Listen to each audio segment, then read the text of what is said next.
Muy buenas. Hoy vamos a adentrarnos en una de las obras maestras de la literatura española del siglo XIX, La Regenta, de Leopoldo Alas, Clarín. Pero no nos vamos a quedar solo en la superficie literaria, no. Vamos a meternos de lleno en su crítica, potentísima a la Iglesia y al poder de las instituciones. Así que, vamos allá. Fijaos en esta cita, porque nos sitúa de golpe en Vetusta, la ciudad donde ocurre todo.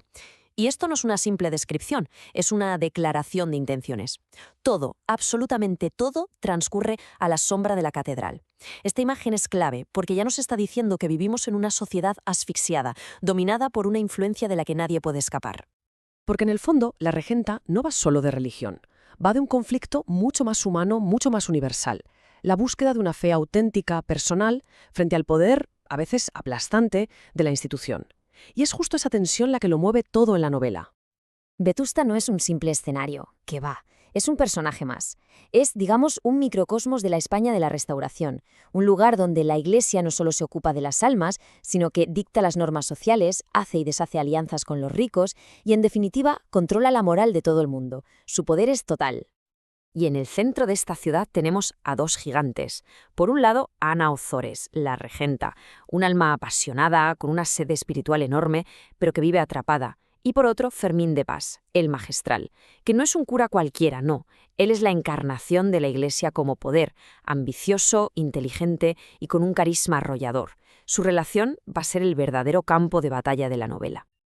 Ahora, para entender bien la crítica de Clarín, tenemos que alejarnos un momento de la novela, porque esta historia no surge de la nada, nace en uno de los momentos más convulsos de la historia de España, el siglo XIX. Esta cronología lo resume perfectamente. Es un auténtico vaivén. Primero, en el 68 llega la Revolución Liberal, la gloriosa que trae libertades y le quita poder a la Iglesia. Después vienen 6 años de reformas progresistas. Pero, y aquí está la clave para nuestra historia, a partir de 1874 llega la Restauración. Vuelve la monarquía y con ella una ola conservadora que le devuelve a la Iglesia todo el poder que había perdido. La Regenta se escribe y se ambienta justo en ese momento. Y en este contexto hay un concepto que es fundamental entender, el anticlericalismo. Ojo, que esto es muy importante. Ser anticlerical no significaba necesariamente ser ateo o estar en contra de la fe. Era una crítica política e intelectual al poder terrenal de la Iglesia, a su riqueza, a su influencia en asuntos que no eran puramente religiosos. La crítica era la institución. Durante la Restauración, la Iglesia no solo recuperó su poder, sino que lo hizo más fuerte. Se alió con las clases altas, con la aristocracia y la burguesía, hasta el punto de que sus críticos la llamaban la religión de los ricos. Se convirtió en la guardiana oficial del orden social y moral y volvió a tener un control férreo sobre la educación y la vida de las familias. Este es el gigante al que se enfrenta Ana Ozores. Hablemos ahora del autor. ¿Quién era este hombre que se atrevió a escribir algo tan feroz? Pues lo más fascinante de Leopoldo Alas de Clarín es que no era ateo. Todo lo contrario. Era un hombre con una espiritualidad muy profunda, un creyente. Y fue precisamente desde su fe desde donde lanzó una de las críticas más afiladas a la Iglesia de su tiempo. Esta dualidad es la clave para entenderlo. Por un lado, criticaba sin piedad el dogma, la hipocresía, la sed de poder y de dinero de la institución. Pero, por otro lado, defendía una fe íntima, personal, basada en la humildad y en el ejemplo puro de los evangelios. Nada resume mejor su pensamiento que sus propias palabras. Para Clarín, la religión no era un conjunto de reglas cerradas y ya está. Era una búsqueda, una postración ante el misterio. Y claro, esta visión choca de frente con la Iglesia que nos pinta en Vetusta.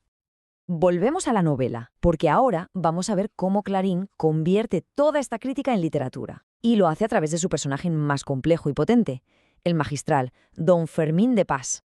Con él nos enseña cómo una institución puede llegar a corromper a una persona. Es fascinante cómo la novela nos desglosa su corrupción. Primero, la ambición de su madre, doña Paula, que maneja la carrera de su hijo como si fuera una empresa para ganar dinero y estatus. Segundo, su propia naturaleza reprimida. Es un hombre con una fuerza y unas pasiones enormes, pero que vive encarcelado en una sotana. Y tercero, el abuso de poder. Utiliza el confesionario, el lugar más sagrado e íntimo, como un arma para conseguir secretos y manipular a toda la ciudad. Al final, la conclusión es demoledora. Detrás de la fachada de piedad, de los votos sagrados, lo que realmente mueve los hilos de Fermín y su madre es, como dice la novela, la eterna cuestión del dinero. La religión convertida en un negocio. Y las contradicciones del personaje son la prueba de su fracaso espiritual. Llega a sentir celos de Santa Teresa por la devoción que le tiene Ana. Le da un asco físico que la gente humilde le bese la mano. Desprecia y a la vez envidia la libertad de los otros hombres. Y su fracaso definitivo llega al final, cuando en el momento clave elige la venganza y el orgullo en lugar del perdón. Y aquí Clarín nos regala una genialidad. Introduce a Celedonio, un monaguillo repulsivo que funciona como un doble de Fermín. Es como si Celedonio fuera la manifestación física, sin filtros, de toda la fealdad moral que Fermín esconde bajo su apariencia imponente y atractiva. Es su alma corrupta hecha carne. Bien, entonces, ¿por qué seguimos hablando de esta novela tantísimos años después? ¿Por qué nos sigue interpelando? ¿Cuál es su legado?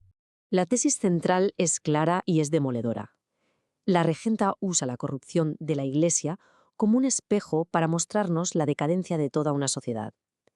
Lo que Clarín parece decirnos es que si la institución moral más importante está podrida por dentro, la sociedad entera se desmorona con ella. Pero su poder va más allá de la España del XIX, y por eso es un clásico. Su relevancia es atemporal porque nos habla de un conflicto universal, que se repite una y otra vez. La lucha de una persona que busca algo auténtico, algo de verdad, contra la rigidez y la corrupción de las grandes instituciones de poder. Y no hay un final más brutal para ilustrar esta idea. En la última escena, Ana, ya derrotada y casi sin sentido, es besada por el repulsivo Celedonio. Y cuando despierta, no siente un beso, siente, y cito, sobre la boca el vientre viscoso y frío de un sapo. Es el toque final, grotesco, de una institución que en lugar de salvarla, la ha profanado. Y todo esto nos deja con una pregunta final para reflexionar. Un libro de historia nos da los hechos, las fechas, los datos objetivos. Pero ¿puede una obra de ficción como La Regenta, al meterse en las almas, en las contradicciones de sus personajes, contarnos mucho más sobre el verdadero espíritu de una época? Una cuestión que, desde luego, da que pensar. Gracias por habernos acompañado.